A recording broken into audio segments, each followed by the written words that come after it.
Boa tarde a todos. Na tarde de estudo do Evangelho segundo o Espiritismo de hoje, virtualmente, aqui na nossa Casa dos Humildes, nós temos a nossa irmã palestrante Cristiane Mascarenhas, do Núcleo Espírita Alta de Souza, localizada no IBCEP, que vai falar sobre um tema tão atual, a pandemia e sua mensagem.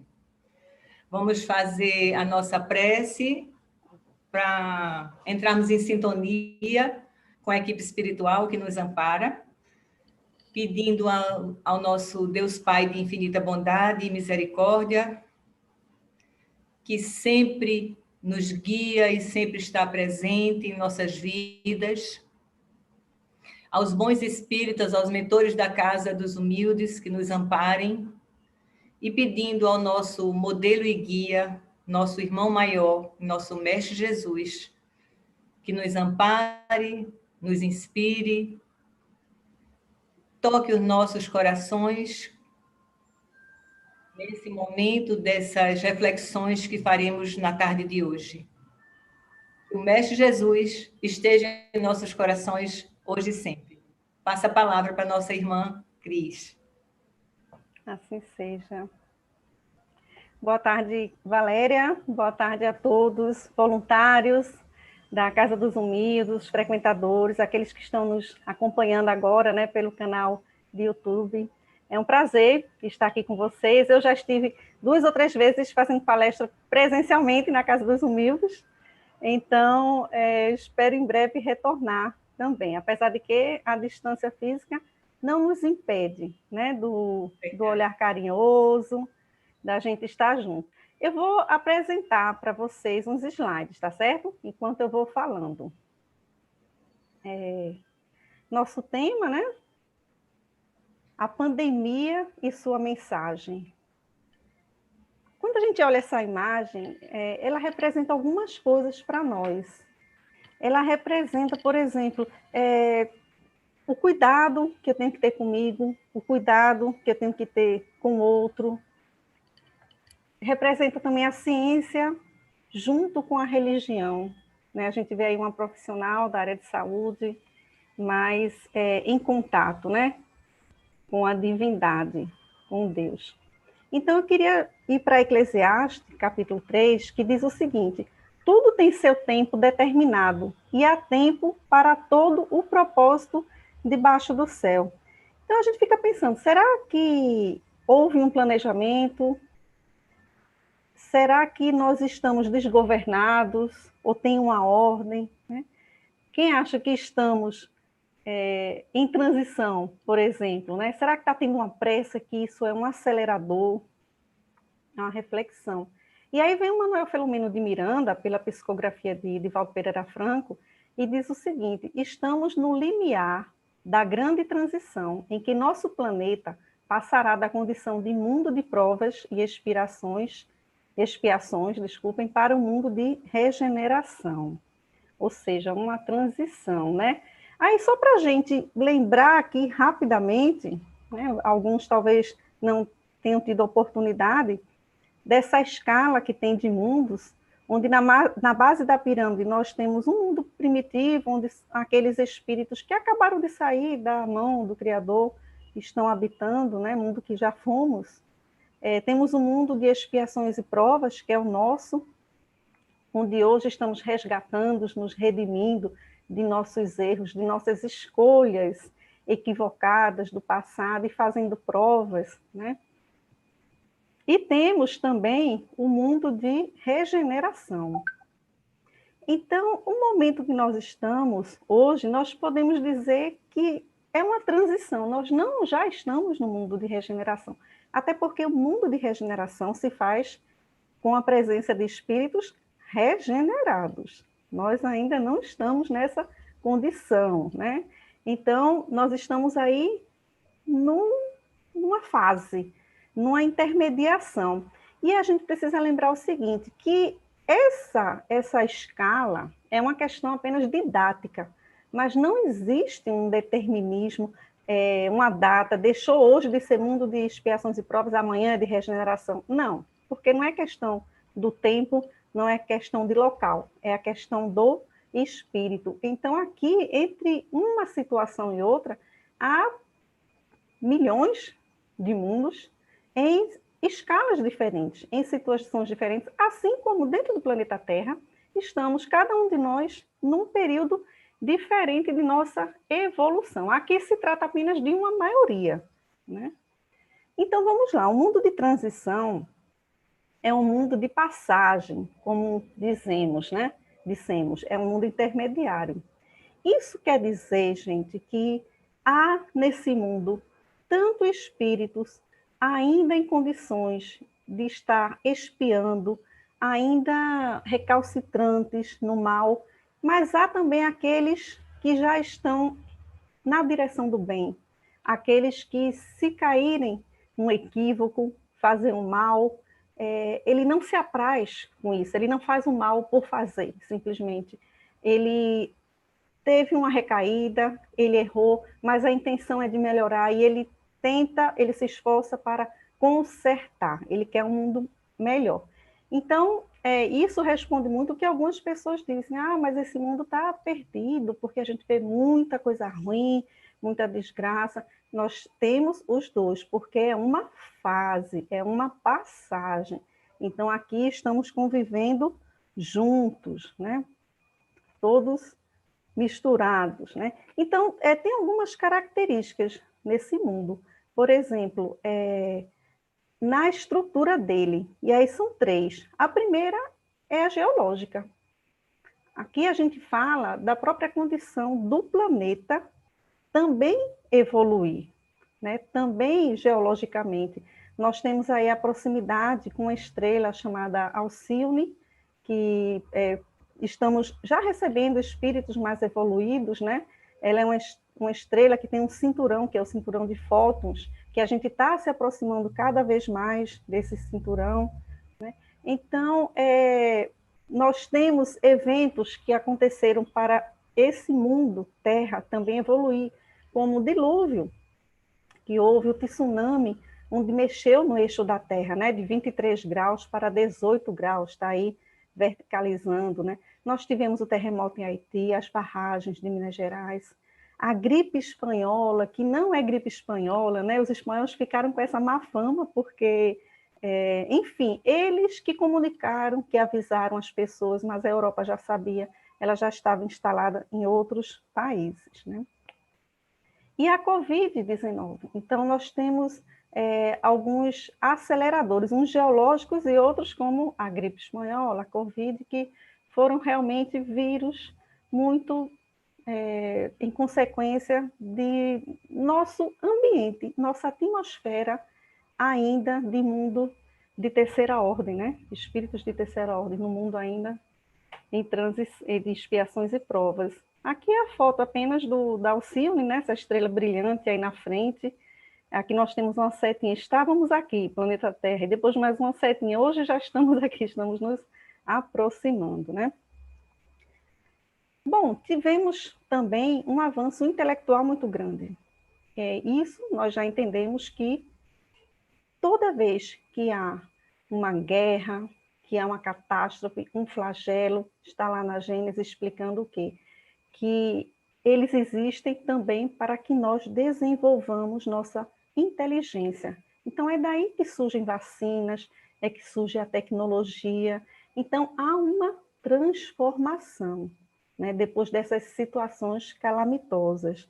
Tem uma história que o Divaldo Pereira Franco conta, muito interessante, porque aconteceu há 40 ou 50 anos atrás. Ele diz que foi conduzido em sono, em desdobramento, né, como a gente fala, para um hospital, era como se fosse um hospital. E lá havia um homem precisando de muito abalado, a psicosfera dele, o perispírito.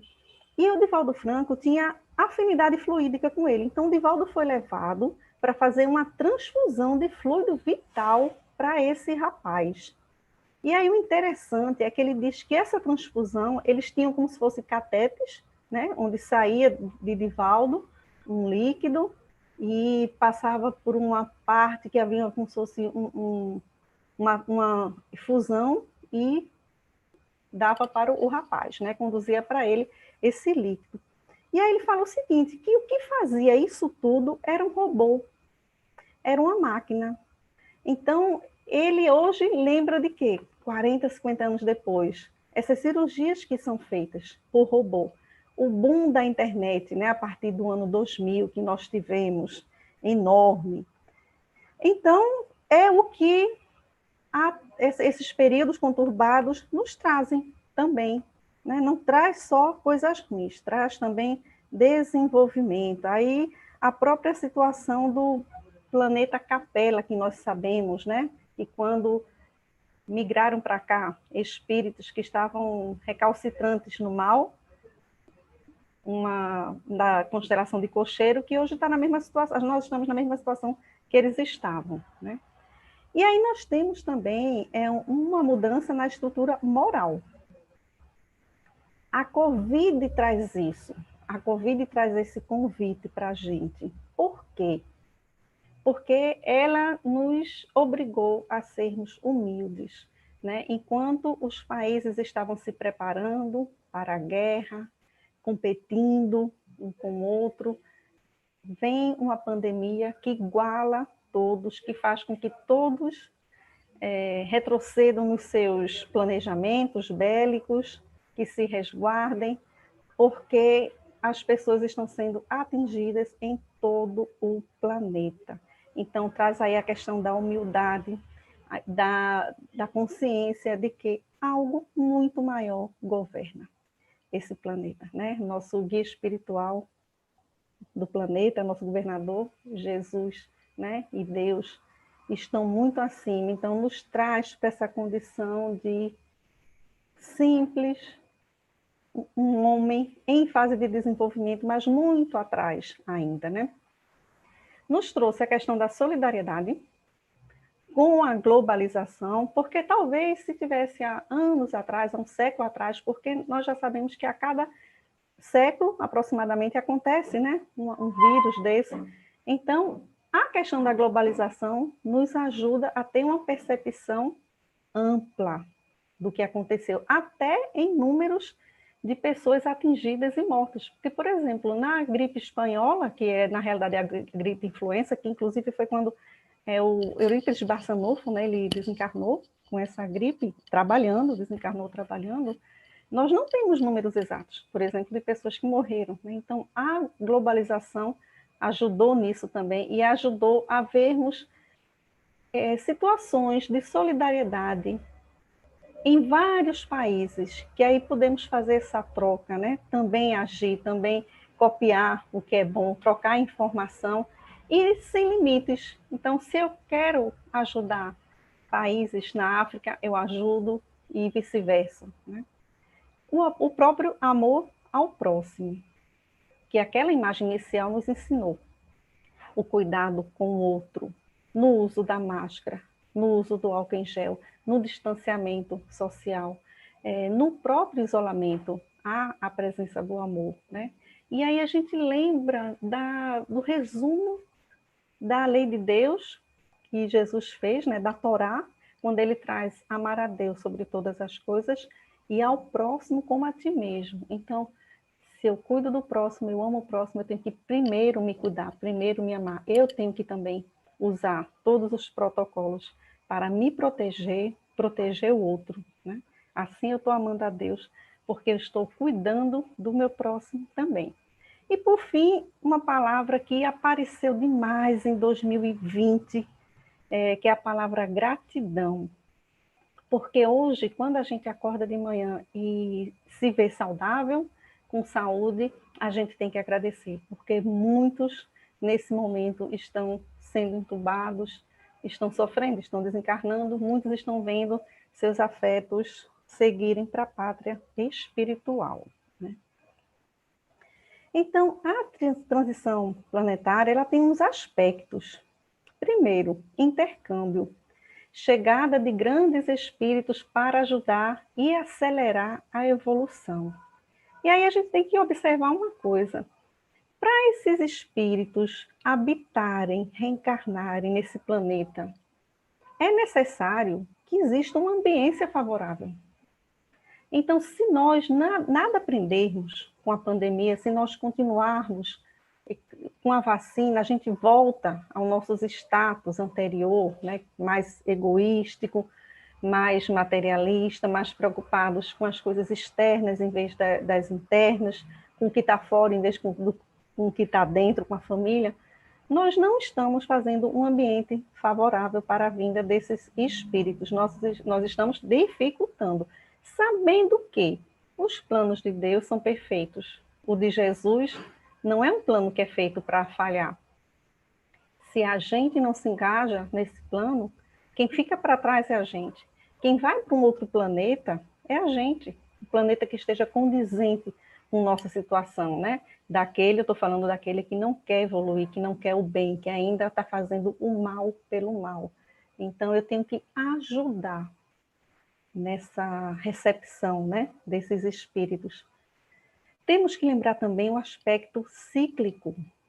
Sempre, em toda história nossa, vieram missionários para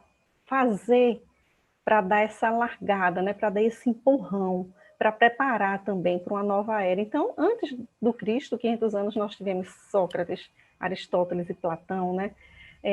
O próprio Jesus, que é a base da transformação do mundo, né, quando dividiu o mundo entre antes e depois dele, Jesus, diferente de todos os outros missionários, foi aquele que trouxe uma proposta definitiva de transformação, não de transformar política, não de transformar coisas externas, mas uma economia, mas de transformar o próprio homem.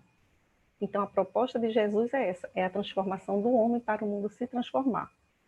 Além de que ele foi o ser mais coerente que pisou nessa terra. Então, ele viveu, ele foi o próprio evangelho. Ele não só filosofou, ele não só falou, ele nem sequer escreveu, né, que nós sabemos, mas ele foi o evangelho.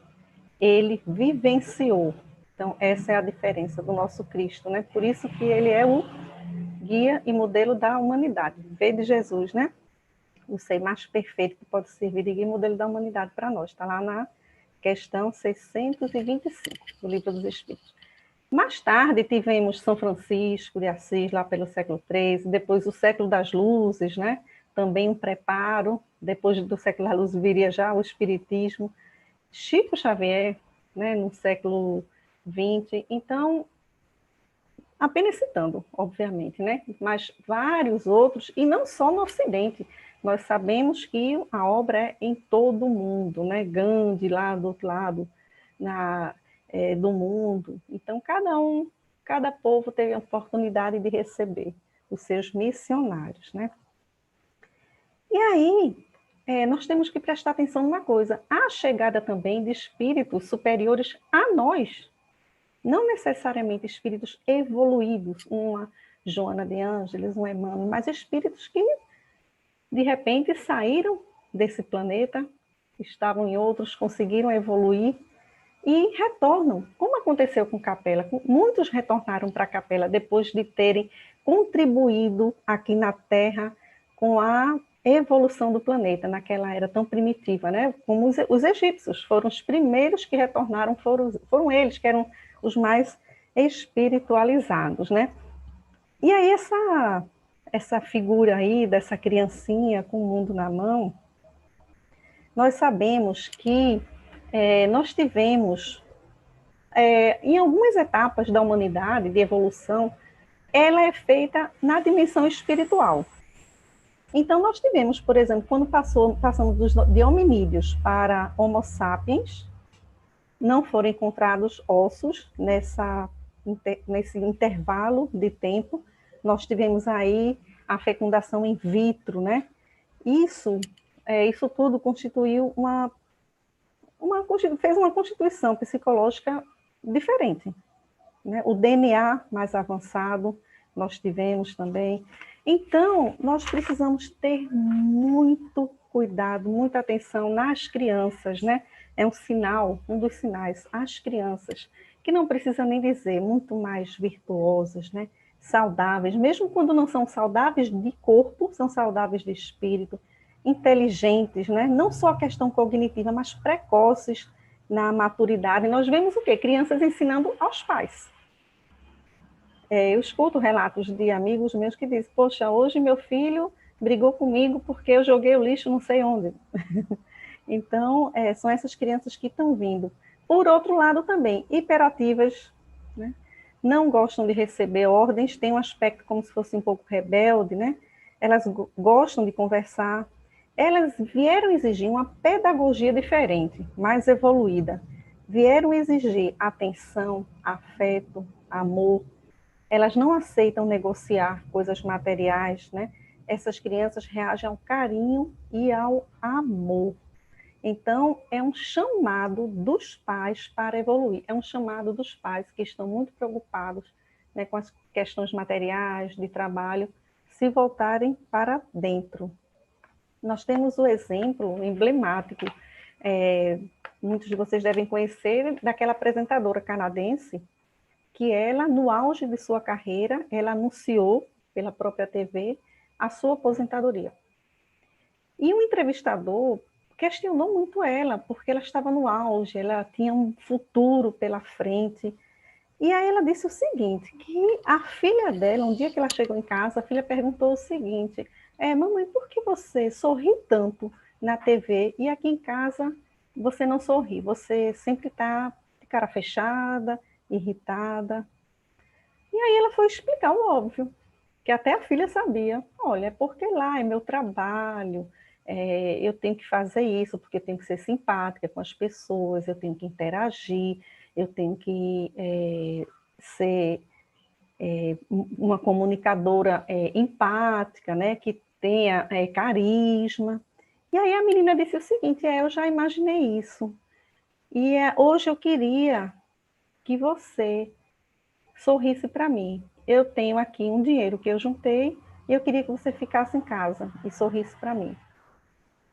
Então, isso fez com que ela abandonasse a sua carreira.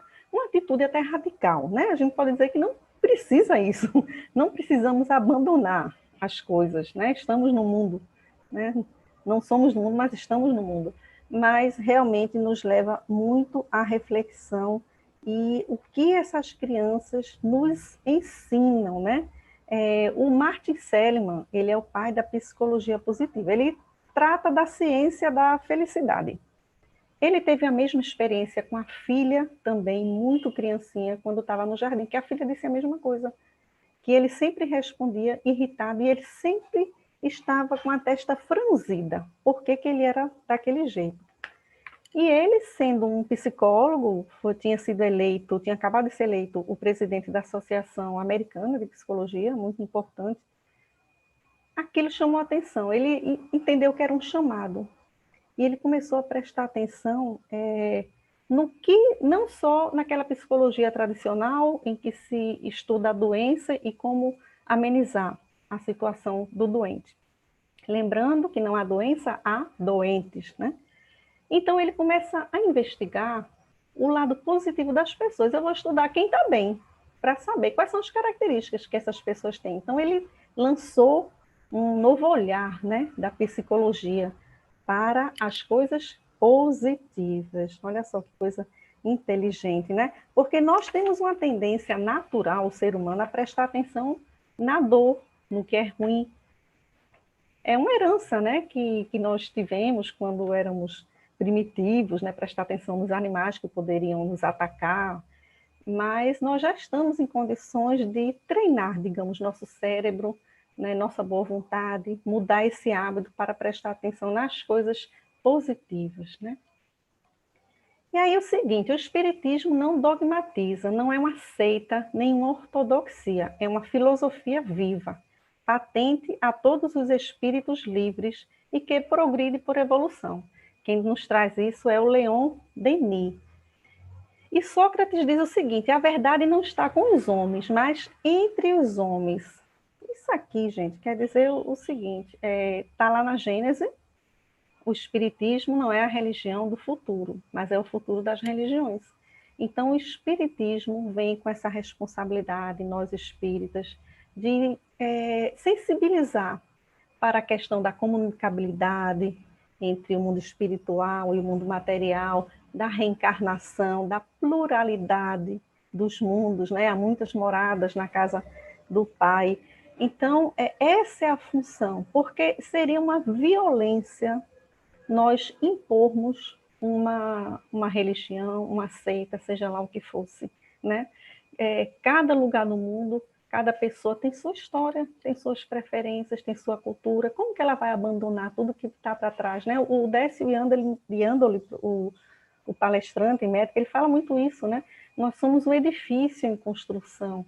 Como nós vamos tirar o nosso passado? Como nós vamos tirar o alicerce? O edifício cairia. Então, faz parte da construção. Agora, só que nós, quanto mais evoluímos, mais nos conhecemos, mais dominamos, mais usamos características no momento correto, né? Nós sabemos como utilizar todos os conteúdos que nós temos, né? Então, desde sempre, as pandemias, né, esses momentos graves da Terra foram anunciados, né? Então está lá no sermão profético em Mateus, Jesus, né? Jesus falando do princípio das dores. E aí ele diz o seguinte, ó, estando assentado no Monte das Oliveiras, chegaram-se a eles os seus discípulos. Isso aqui, gente, aconteceu depois que Jesus tinha saído do templo com os discípulos e eles começaram a admirar como as pedras eram bonitas, aquele templo, como era bem feito. Jerusalém foi destruída 17 vezes, né? Mais ou menos, aproximadamente. E aí é quando Jesus disse, está vendo essa edificação? Não ficará pedra sobre pedra. Então foi depois desse evento que tem esse comentário aí, tá certo? E aí eles perguntam, com aquela fala de Jesus, eles ficam muito intrigados, não ficará pedra sobre pedra. Aí eles perguntam, dize-nos quando serão essas coisas e que sinal haverá da tua vinda e do fim do mundo. Aí Jesus responde, acautelai-vos que ninguém vos engane, porque muitos virão em meu nome, dizendo, eu sou Cristo, e enganarão a muitos.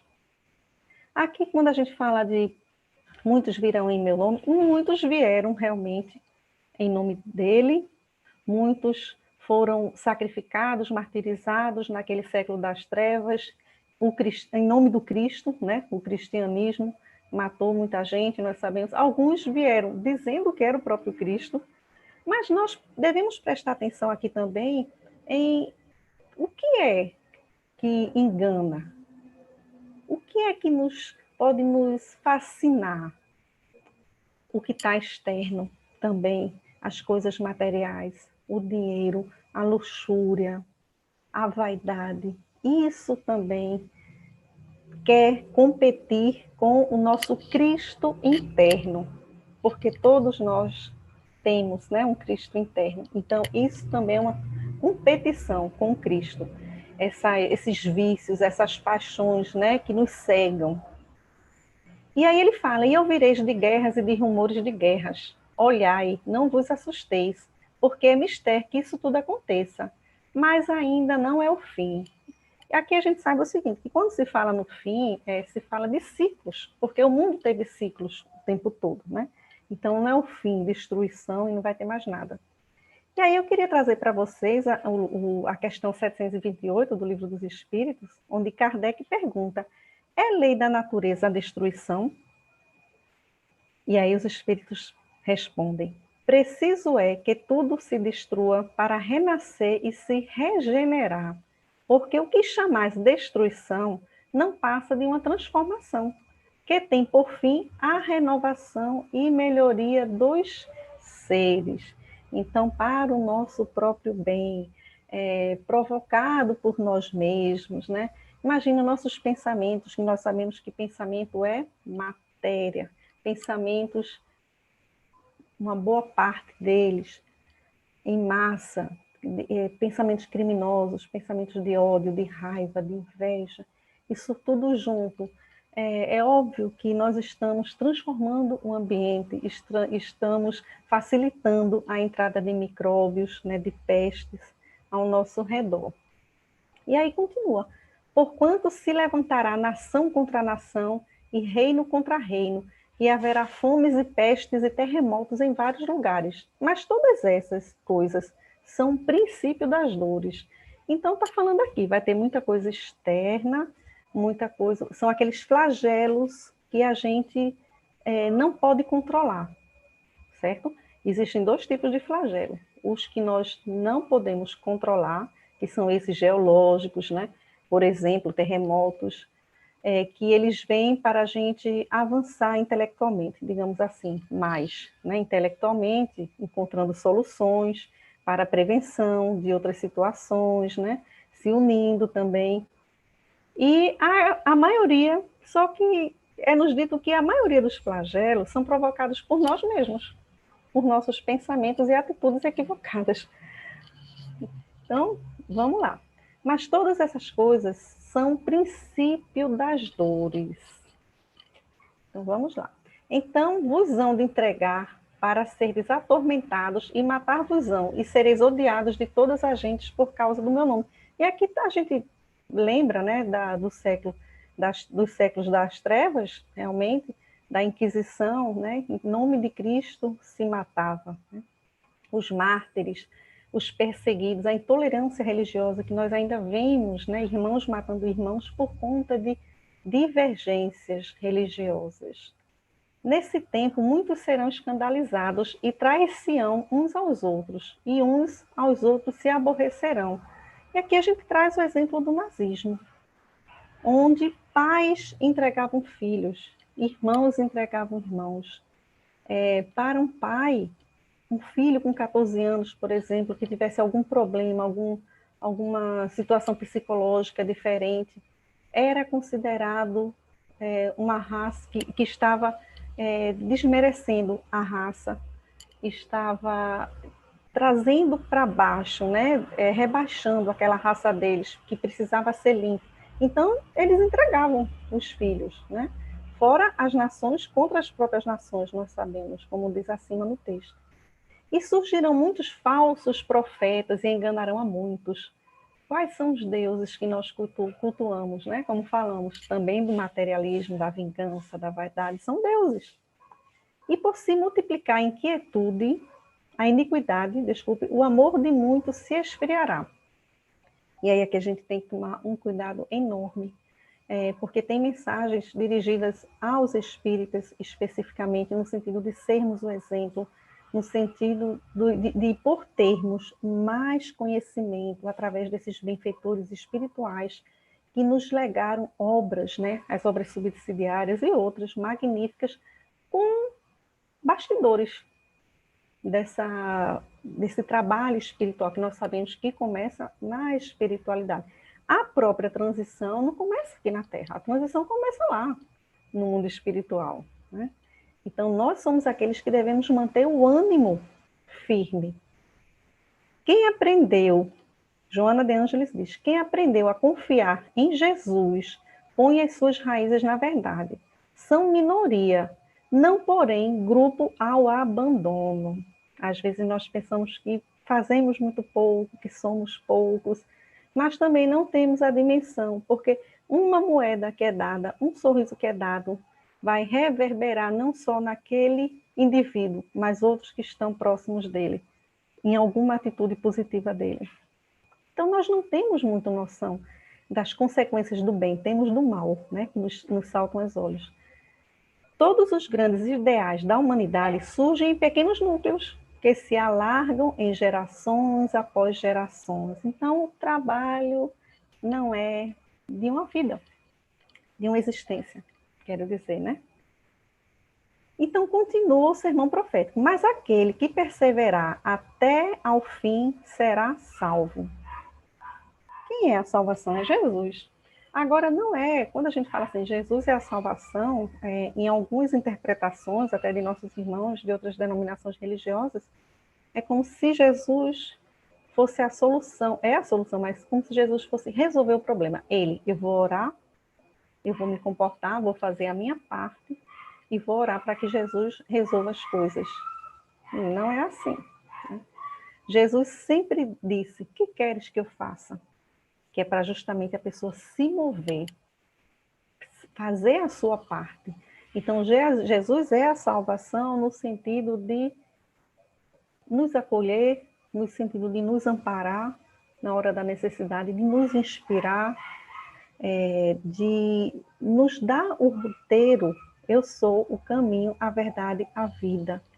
E a sua própria vida ser o exemplo de tudo que nós precisamos. Porque tudo que nós passamos, Jesus já passou. Ele foi traído, ele foi abandonado, ele foi rechaçado, né? Então, ele tem a solução para todos os nossos problemas. Tudo que nós quisermos, qualquer resposta está em Jesus. Eu posso falar assim, estou numa situação muito difícil. O que Jesus faria no meu lugar? E a resposta vem. Então, continua. E este evangelho do reino será pregado em todo o mundo, em testemunho a todas as gentes. É o que está lá na Gênesis, né? Que nós falamos há pouco. E então virá o fim do ciclo. Pequenos grupos de servidores verdadeiros do evangelho, no silêncio da renúncia, estão levantando os pilotis sobre os quais será erguida a era nova, que também está na Gênesis, né? Diz a nossa querida Joana de Ângeles, né? E aí o sermão continua quando ele fala da tribulação. Ele dá os sinais, né? Ele diz, quando, pois, virdes que a abominação da desolação de que falou o profeta Daniel, que tudo está previsto desde o Antigo Testamento, né? Está no lugar santo. Quem lê, que entenda. Então, os que estiverem na Judéia, que fujam para os montes. Aqui a gente sabe o quê? Jerusalém, a tradução é cidade alta. E ela tinha essa interpretação, ela representa a elevação espiritual, digamos assim. Então, e ela fica lá na Judéia, né? Então, os que tiverem abaixo da elevação espiritual necessária, né, estiverem no mundo, como a gente fala, né, fujam para os montes, ou o monte é o quê? Representa o quê? A altura, se elevem, né? E quem estiver sobre o telhado, não desça a tirar alguma coisa de sua casa. As casas naquela época em Jerusalém tinham aqueles telhados que eram terraços e que era muito comum sermões desses terraços, quando aglomerava muita gente. Então, aqueles que estão trazendo a boa nova, que estão à frente aí, levando a mensagem, né? Não caia, não vá para a sua casa, não vá se preocupar com alguma coisa material. Deixe para trás, né? Deixe as coisas materiais, resistir, ter a fé, né? E quem estiver no campo, não volte para buscar suas vestes. É o mesmo recado. Mas ai das grávidas e das que amamentarem naqueles dias. O que foi que aconteceu, gente, com Hiroshima? Quando o Japão foi atacado, que era para submeter, né, o Japão, quando o Japão foi atacado, no avião tinha o quê? Nome de várias cidades. Iria ser sorteada uma cidade. Nunca se pensou que fosse Hiroshima. Nunca. Porque era uma cidade que não tinha campo de batalha, não tinha posto militar, não tinha nada. Era uma cidade neutra, realmente, né? Então, o que acontece? As pessoas se distraíram, as pessoas viajaram para lá, para Hiroshima, ou seja, aquelas pessoas estavam invigilantes, digamos assim, né? E a cidade sorteada foi justamente ela, né? E aquelas que estavam amamentando, fala da radioatividade, dessa transferência de radiação para outras gerações, né? Que foram também contaminadas. E orai para que a vossa fuga não aconteça no inverno, ou seja, no sofrimento, no erro, no momento de escuridão, no momento em que você não vê a saída, não vê o sol, né? Nem no sábado, o sábado que era destacado, ainda é pelos judeus, para o descanso, né? Para as coisas de Deus, aqui traz no sentido de não estar distraído, não estar desatento, não estar relaxado, né? sem se preocupar. Porque haverá então grande aflição, como nunca houve desde o princípio do mundo até agora, nem tampouco haverá jamais. E se aqueles dias não fossem abreviados, nenhuma carne se salvaria. A gente sabe que na bomba, por exemplo, o cogumelo, quando se formou, as pessoas desintegravam instantaneamente o corpo. ficava só o osso, né? A cegueira foi em segundos. Mas por causa dos escolhidos, serão abreviados aqueles dias. Olha a responsabilidade da gente na sociedade e na obra de Deus. Quem são os escolhidos? Muitos chamados. Todos são chamados, todos recebem a mensagem. Poucos os escolhidos. Os escolhidos não são escolhidos aleatoriamente. Os escolhidos são aqueles que estão elegíveis. Eu só sou escolhido se eu estiver elegível, se eu estiver em condições, se eu tiver requisitos suficientes para ser escolhido. Então, esses escolhidos, esses que estão no trabalho, por conta deles, as coisas serão abreviadas, né? Aí é o convite para a gente de ajudar nessa obra divina, né? Isso aí é um convite ao trabalho no mundo de regeneração, ou melhor, no mundo de regeneração, no mundo de transição. Se nós sabemos que estamos no mundo de transição, porque já não estamos nos comportando como espíritos regenerados. Nada impede, né? Então, quando fala, vocês devem ter observado, isso é o princípio das dores, a destruição das coisas materiais, né, e tal. Mas tem coisas piores do que as coisas materiais. Provocarão destruições que darão origem a um sem número de flagelos e de calamidades, de sorte que, nem o quererem, apressarão o advento da era de renovação. Sem o quererem, vai ser apressado. Ou seja, parece que é uma pressa, essa pandemia que aconteceu agora, que parou o mundo, parece que é uma pressa, né, de Deus. Não é de Deus, a gente mesmo que provocou essa pressa, né, porque a gente se excedeu demais. E como se não operasse com bastante rapidez a destruição, os suicídios se multiplicarão em proporções inauditas até entre crianças. Olha a questão de tomar conta das crianças. A loucura jamais terá atingido tão grande quantidade de homens que antes mesmo de morrerem estarão riscados do número dos vivos. Lá em Jerusalém, o que acontecia? Aqueles homens que eram paraplégicos, coxos, cegos, leprosos, iam lá para o livro dos mortos. Eles eram riscados dos livros dos vivos, simplesmente, porque não serviam. E aí, eu estou lembrando agora da homilia do Papa Francisco, no dia 24, na ceia, né, na Missa do Galo, que ele fala dos descartados.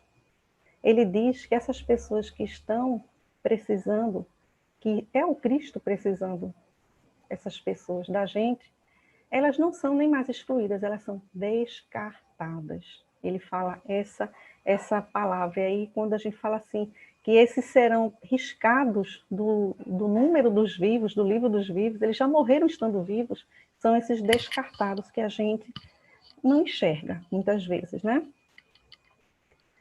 Bom, são esses os verdadeiros sinais dos tempos. Olha a dica. E tudo isso se cumprirá pelo encadeamento das circunstâncias, como já o dissemos, sem que haja a mais ligeira derrogação das leis naturais. Então, não houve a suspensão da lei natural para acontecer isso. Não, nada aconteceu de estranho, não tem nada errado. Inclusive, Jesus está no leme.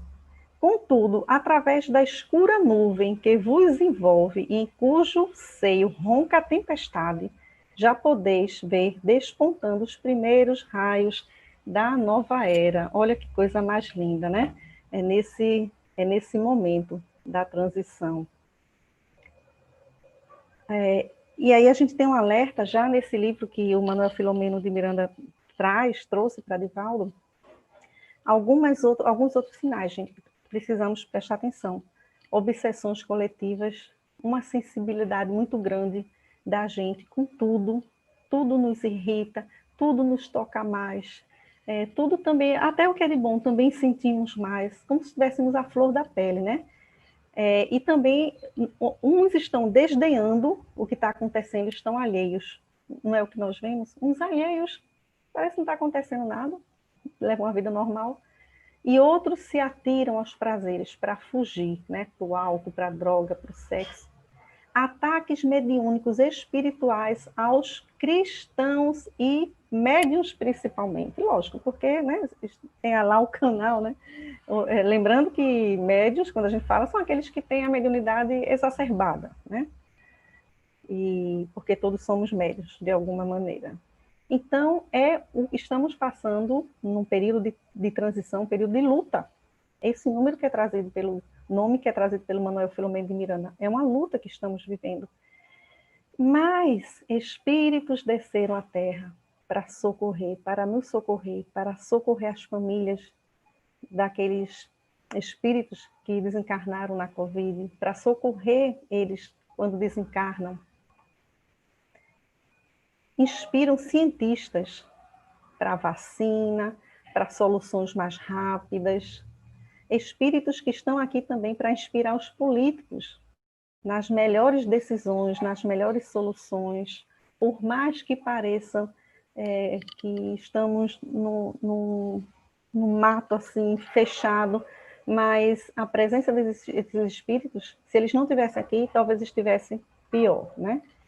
E, por fim, novas técnicas de desobsessão. A espiritualidade está fazendo para justamente essas questões das obsessões coletivas, né? Então, vamos chamar atenção aqui também para os recursos da nossa alma. Onde estão os recursos, né? Dentro de nós mesmos. Avançam duas calamidades morais do materialismo, corrompendo-lhes as forças, o suicídio e a loucura, né? Ou mais propriamente, a angústia e a obsessão. É que o homem não se aprovisiona de reservas espirituais, né, para suportar isso que está passando, né? A gente sabe que a depressão é o quê? De uma certa maneira, a pessoa não aceita o que está passando, né? É uma rebeldia. E aí vem Jesus de Nazaré, né? Bem-aventurados os aflitos. Quais são esses recursos que nós precisamos usar? A calma, a resignação, auridas da maneira de considerar a vida terrestre, da confiança no futuro, dão ao espírito uma serenidade, que é o melhor preservativo contra a loucura e o suicídio. Está lá no Evangelho segundo o Espírito, isso aqui é capítulo 5, né? Dos aflitos. Então, os recursos estão dentro de nós, estão na oração, estão na meditação, né? A dor é uma lei de equilíbrio e educação, diz Leon Denis. Queria chamar a atenção aqui também, gente, a questão da espiritualidade e religiosidade em relação ao suicídio. As pessoas, religioso é aquele que aderiu a alguma crença, que frequenta, que trabalha, né? Espiritualista é aquele que sabe que transcende, que tem algo maior, né? Que tem uma ética, uma moral, independente do nome, se é Deus, se é natureza, seja lá o que for, energia, né? Mas o fato é que pessoas que estão dentro de uma cultura religiosa, espiritualista, elas têm um risco 4 vezes menor de se suicidar. Especialmente aqueles que estão nos serviços, ou seja, aqueles que estão trabalhando, que estão vinculados a uma instituição religiosa, né? Significa o religioso e espiritualista ter menos depressão, menos suicídio, menos uso de substância, mais qualidade de vida e bem-estar, mais expectativa. Por quê? A religião nos freia os vícios, né? A gente tende a levar uma vida mais moderada. E fora isso, essa questão do comportamento, a rede de apoio. Nós encontramos no grupo religioso uma rede de apoio. Pessoas que possamos, num momento de dificuldade, nos confessar, né? Desabafar. Bom, a mensagem que é trazida em obras póstumas, né? É o seguinte, que nós devemos alargar essa estrada. Nós, espíritas, diz Joana de Ângeles de uma maneira muito prática, o máximo que pode acontecer é perder o corpo físico. É só isso, continuaremos vivos, né? Então, precisamos alargar a estrada. Os irmãos nos seguem por causa de nossos irmãos também. Nós temos um testemunho, né? E aí diz que Deus escolheu a nata dos seus combatentes, naquele sentido de escolhido, de já ter recebido a mensagem, já está em condições, né? Rejubilai-vos. Então, será que é possível, numa situação dessa, eu me alegrar? Sim. Aí nós podemos lembrar daqueles mártires, nos corredores das arenas que iam ser devorados pelas feras. As mulheres normalmente puxavam couro e entravam cantando para se acalmar. O que é isso, o canto? que quem canta reza 2 vezes, né? Como dizem, ora 2 vezes, e é verdade. O canto tirava o foco, se conectava a Jesus. A gente sofre porque a gente tira o foco de Jesus, né? Então, ele diz o seguinte em Obras Póstumas: o dia chegou, a terra trepida de alegria, porquanto vai assistir ao começo do reinado da paz que o Cristo, do reinado da paz que o Cristo traz, né? O Divino Mestre. Né? E tem numa obra, em Obras Póstumas também, tão interessante, eu não sei se vocês sabem, mas Kardec, num determinado momento de sua vida, ele pensou em deixar um dos empregos dele, ele tinha vínculos como professor, pensou em deixar um dos empregos para se dedicar mais a alguns trabalhos que viriam pela frente, né, do Espiritismo, do Pentateuco. E aí ele consulta os espíritos. E os espíritos dizem que não, que ele não deixe o trabalho. Às vezes a gente tem vontade de fazer isso, né? Quer se dedicar mais, mas nós não podemos abandonar as coisas da terra, né? Pelas espirituais também. Então, essa orientação é uma orientação que dá para Kardec muito interessante. É um espírito que era um médico. Ele diz assim, ó, quando se faz preciso que todo espírita concentre suas forças para a luta, pensas que seja do teu dever esgotar as tuas? Porque ele estava trabalhando exaustivamente. Aí o espírito diz, não, em tudo tens que dar o exemplo e teu lugar é na estacada, no momento do perigo. Então, cada um tem seu chamado, cada um tem sua contribuição em algum ponto. Nenhum chamado é maior ou menor. Se eu sou o dirigente de um centro, ou eu sou aquela pessoa que estou ali entregando um panfleto no centro, eu faço parte de um contexto, de um trabalho, e para que haja harmonia, assim como numa sinfonia, todos os instrumentos são importantes. Se um não tiver, o outro não funciona, não vai ter uma harmonia. Então, todos nós somos imprescindíveis onde estamos. Na casa que eu estou, com a família que eu estou, com os amigos do trabalho que eu estou. É ali o meu chamado, né? E é tão interessante que esse médico, ele se identifica como Dr. Demer, mas depois ele se coloca só como Demer, como que ele diz assim, eu já dei a bronca nele, já falei sério, mas agora eu vou amenizar com ele, né? Então, vejam, observem, uma questão muito importante é que o tempo todo, nessas mensagens que são trazidas aqui pelos benfeitores que eu trouxe, no próprio sermão profético do Cristo, a gente enxerga a questão 132 do Livro dos Espíritos, que é aquela questão que pergunta qual o objetivo da nossa encarnação. Começa dizendo que é para a nossa evolução, obviamente, a gente está aqui para aprender, para crescer, para evoluir, para redimir, mas na metade do parágrafo diz o seguinte, que também nossa missão é contribuir para a instalação do reino de Deus na Terra, na obra de Deus, não necessariamente na Terra, desculpem, acho que nem tem isso, mas vocês podem consultar lá o Livro dos Espíritos, né? Eu não trouxe ela escrita aqui, mas ela diz isso. Então ela fala de mim, de eu me salvar, né? Olha, amar ao próximo como a ti mesmo, eu e o outro. Sempre o outro está vinculado em todas essas questões que foram trazidas aqui. Então a gente não tem como avançar, como evoluir, como melhorar sem o outro, sem o próximo. E nós realmente estamos um pouco longe desse próximo, né? Mesmo Jesus tendo dito que ele está ali naquele próximo, né? Em cada próximo a gente deveria enxergar a sua face. E aí a pergunta que fica, né? Qual a sua pandemia pessoal? Nós estamos numa situação coletiva, ok. Mas todos nós encontramos o Cristo, todos nós deixamos o Cristo nascer para a gente, pegando a simbologia do Natal aí também, né? Que foi próximo, depois de uma pandemia pessoal.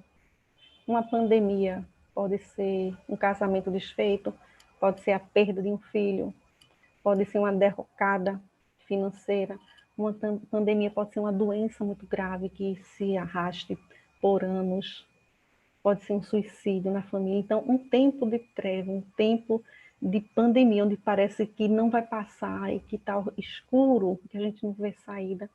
Sempre depois dessa pandemia pessoal, que é a pandemia da gente, a gente, o Cristo nasce para a gente, né?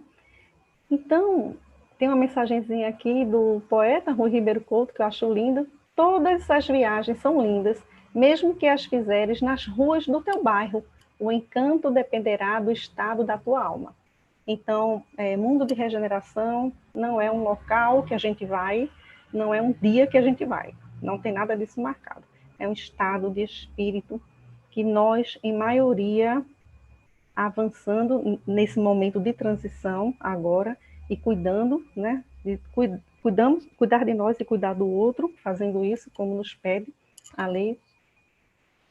Então, nós sim estamos fazendo um mundo de transição, já passando para o mundo de regeneração. Lembrando que lá na parábola dos trabalhadores da vinha, o senhor da vinha começa a contratar os trabalhadores a partir das 6 horas da manhã, que era quando começava o expediente para os judeus, de 6 até as 18, mas ele já estava desde a hora da noite, antes de raiar o dia, né, na madrugada.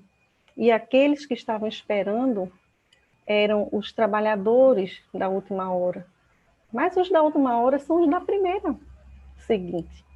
Precisamos lembrar disso, né? Dessa aurora que vem, né, depois desse momento. Então, a pandemia, ela traz como mensagem, né, a nova era, esse sol que está para nascer, esse momento que a gente está migrando, né, que nos convidam os espíritos a passar por ele com alegria, pela oportunidade. É uma oportunidade, né, esse momento de transição. Uma mensagem espiritual de um centro espírita diz que esse ano 2020 vai ser lembrado por nós, para o resto da vida, como o ano mais importante de nossa existência, dessa existência atual, esse 2020, né? Olha, aí Joana de Ângeles faz um apelo aqui para a gente não engrossar as fileiras dos desanimados, nem aplaudir a insensatez dos perversos ou apoiar a estultícia dos vitoriosos da ilusão, né? Ela faz esse apelo. E aí a gente deve lembrar que Jesus, como prometeu, estará conosco até a consumação dos erros, dos séculos, está junto de nós, ao nosso lado, e como na estrada de Emaús, né, que aqueles discípulos caminharam com ele sem saber que era Jesus, não perceberam, estavam desiludidos, achando que Jesus tinha os abandonado, que não tinham cumprido o que tinha dito, né, que tinha morrido, tinha deixado eles.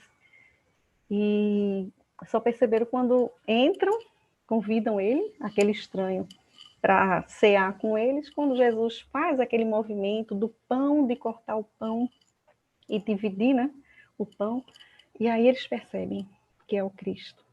E aí saem correndo, né, para avisar que Jesus estava vivo. Maria Madalena já tinha avisado, né?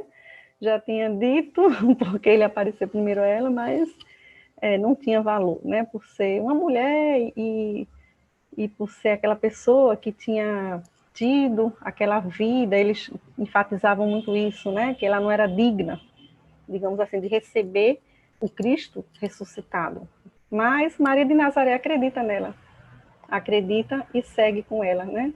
Até um dia encontro. Então nós somos esses que estamos caminhando com Cristo, né? Já se diz há muito tempo, o Cristo está na Terra, caminhando e a gente não percebe, mas Ele está ao nosso lado e nós não temos o que temer com um amigo desse, com um irmão desse, não é, Valéria? Vai temer o quê, né? Não vamos nos alegrar no que acontecer, porque é um momento especial que a Terra está passando, né? Esse momento. A gente vai lembrar muito dele daqui a uns anos, e séculos, quiçá.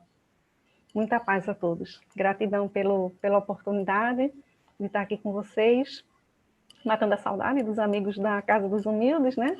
E com todos os frequentadores de vocês que estão aqui, os internautas, nos acompanhando. Obrigada pela companhia, espero que tenha sido útil às reflexões. Obrigada, Cris. Foram ótimas reflexões. Nós somos muito gratos, né, à questão de, nesse momento, passarmos por este momento com a doutrina espírita nos amparando, nos esclarecendo, não é? Que oportunidade fantástica. Se nós soubermos realmente vivenciar esse momento como espíritas, nós aproveitaremos, sim, esse ano para nos lembrarmos, não é? Como sendo um ano de ganho e de crescimento, não é verdade? Vamos aos nossos avisos finais. Orem pelas nossas vovozinhas da Casa dos Humildes, enquanto não podemos visitá-las presencialmente ainda. Recomendamos a todos que acessem na internet a nossa fanpage e o Instagram da nossa casa, o nosso novo canal do YouTube, Associação Espírita Casa dos Humildes, e o blog de Bruno Tavares. Na reunião da terça-feira, às 20 horas, teremos a palestrante convidada, Leide Jane Oliveira, do Núcleo Espírita Jesus no Lar, que fará o estudo do Livro dos Espíritos. Todas as sextas-feiras do mês, às 20 horas, nós temos a noite de estudos na nossa Casa dos Humildes. Agora, fazendo virtualmente, claro. Com os estudos das obras clássicas de Allan Kardec, Emmanuel, André Luiz, Bezerra de Menezes e Herculano Pires. Então, ainda bem, estamos conseguindo divulgar, não é, o Espiritismo e aproveitar esses momentos para a nossa reflexão e o nosso ganho, todo momento de aumento de equilíbrio emocional, quando estamos aqui reunidos, não é verdade? Vamos à nossa prece de encerramento. Deus Pai de infinita bondade e misericórdia, Jesus, nosso irmão maior, nosso modelo e guia, agradecemos a equipe de espíritos que nos orientam e que nos amparam como protetores espirituais na nossa Casa dos Humildes e que nesse momento recebemos todo esse amparo, toda essa proteção, essa inspiração, e que cada palavra, cada reflexão que a nossa Cris fez agora na tarde de hoje, elas possam repercutir nos nossos corações, nas nossas mentes, fazendo com que nós aprendamos cada vez mais a construir sempre o nosso futuro, que é de inteira responsabilidade nossa. Que a paz do Mestre Jesus esteja em nossos lares e em nossos corações, hoje e sempre. Uma boa tarde.